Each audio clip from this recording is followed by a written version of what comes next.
Mapagpalang araw mga kahabi. So, ang pag-uusapan po natin sa topic na ito ay paano ba ang tamang pag-aalaga ng endangered species. Okay po?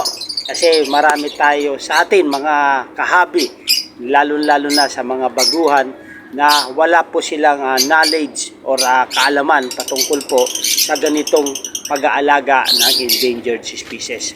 So magbibigay lang po tayo ng tips, konting gabay para sa larangan ng ganitong pag-aalaga doon sa mga bago nating mga kahabi na gustong pasukin ang larangan ng pag-aalaga ng ibon, lalong-lalo na po yung endangered species. So, paano ba ang tamang pag-aalaga ng endangered species na ibon? Okay po?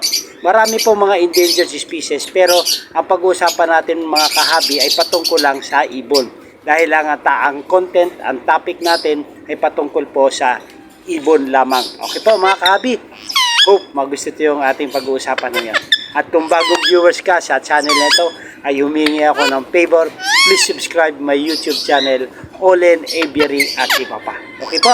So yun po ang ating pag-uusapan kung papaano ba ang tamang pag-aalaga ng endangered species. Let's go, let's go! Okay po mga kahabi. So dapat meron tayong plano kung bakit tayo mag-aalaga ng endangered species. Okay po? Meron tayong vision muna. Bakit nga ba tayo mag-aalaga ng endangered species? So kung ano man yung plano natin, itong may babahagi ko ay tips para meron tayong dagdag kaalaman kung bakit pinasok natin yung ganitong pag-aalaga ng endangered species. Okay po? So unang-una po, kung ito ba ay pet lamang. Okay po? Kung ito ay pet lamang, kung tayo ay mag-aalaga ng endangered species, kung ito ay gagawin lang nating pet, isa or dalawa, o hindi natin ito pararamihin.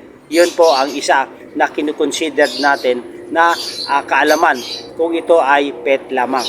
Pangalawa po, kung ito ay i-breed natin at pararamihin. So yun po ang pangalawang i-consider natin na kung bakit tayo mag-aalaga ng endangered species ay kung kailangan ba natin ito paramihin, kung gusto ba natin ito i-breed.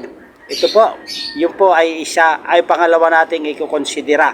Yung pangatlo po ay kung pagdating ng araw, kung marami na, ay kailangan ba natin itong ibenta. Okay po? Or gagawin natin siyang commercial purposes. So kailangan po meron tayong plano bago natin pasukin ang ganitong uri ng larangan ng pag-ibon, lalong-lalo na po sa endangered species. Okay po? Yun po ang dapat natin i-considera kung bakit tayo mag-alaga ng ibon. So, dapat alam natin din ito na legal ba ang ating pag-aalaga ng ganitong uri ng endangered species. Okay po? So, yun po dapat natin malaman at maunawaan kung papasok ba tayo sa pag-aalaga ng endangered species na kailangan nasa tamang legalisasyon or sa tamang pamamaraan yung ating pag-aalaga. Kung kailangan, dapat ito ay magiging legal. Okay po? Bakit natin kailangan sabihin natin legal ba o hindi?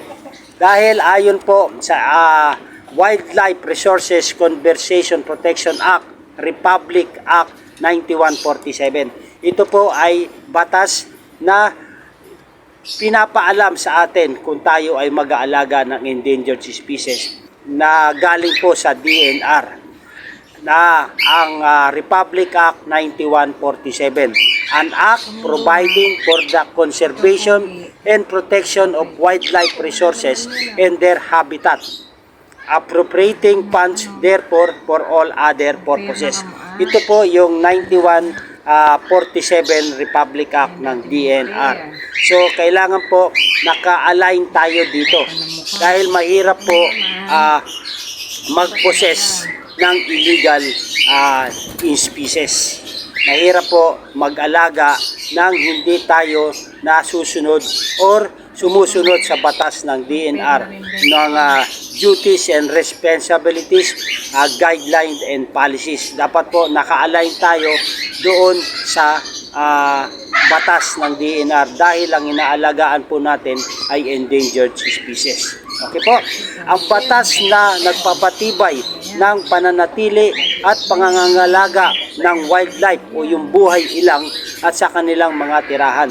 So ito po yung magpapatunay na maggagarantiya sa atin kung meron po tayong pinangahawakan na dokumento pag nag-aalaga po tayo ng endangered species.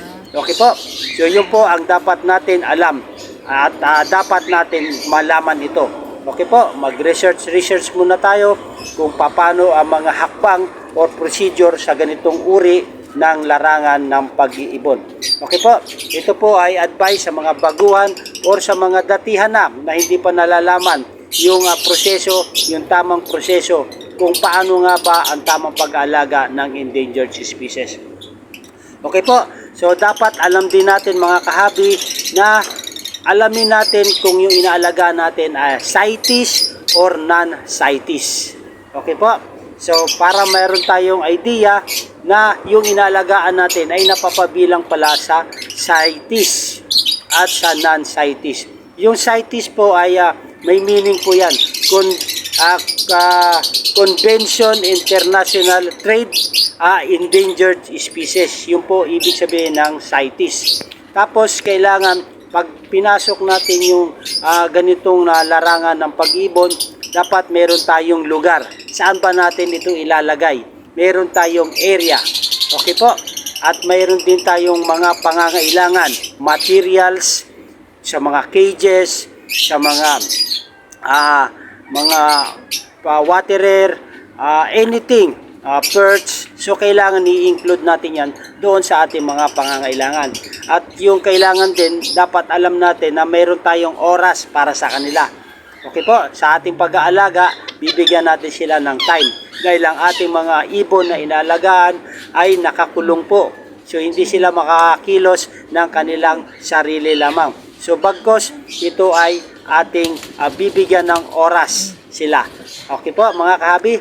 At higit sa lahat po, pag pinasok natin ang ganitong larangan ng pag-ibon ay ang budget. Okay po?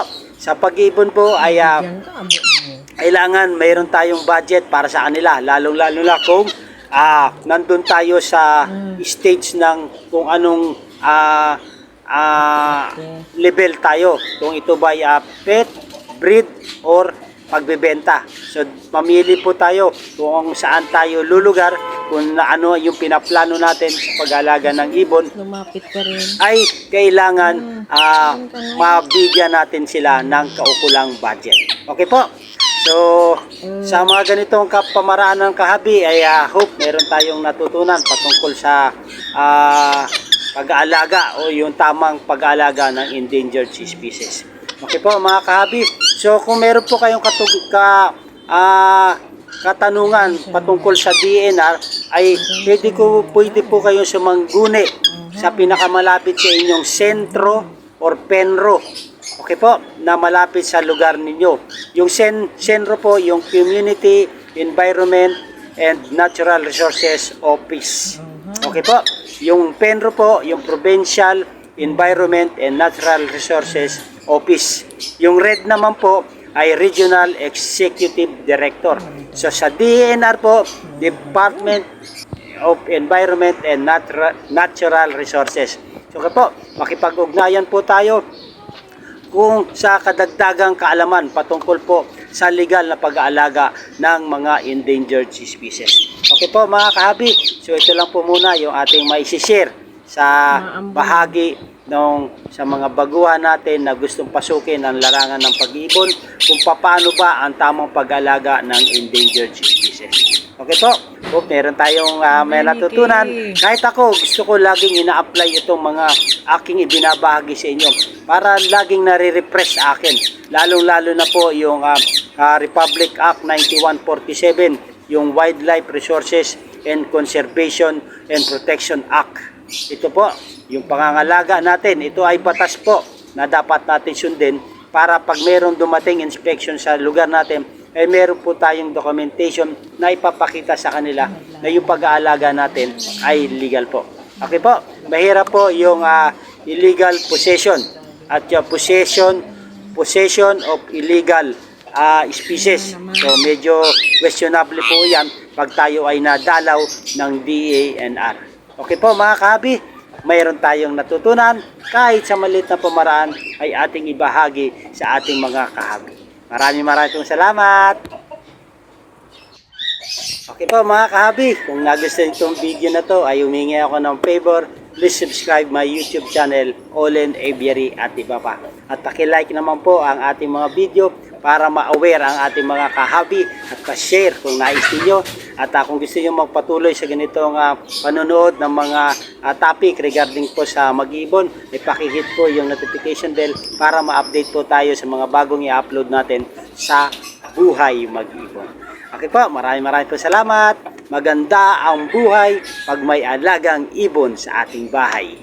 Mabuhay and God bless. Thank you for watching.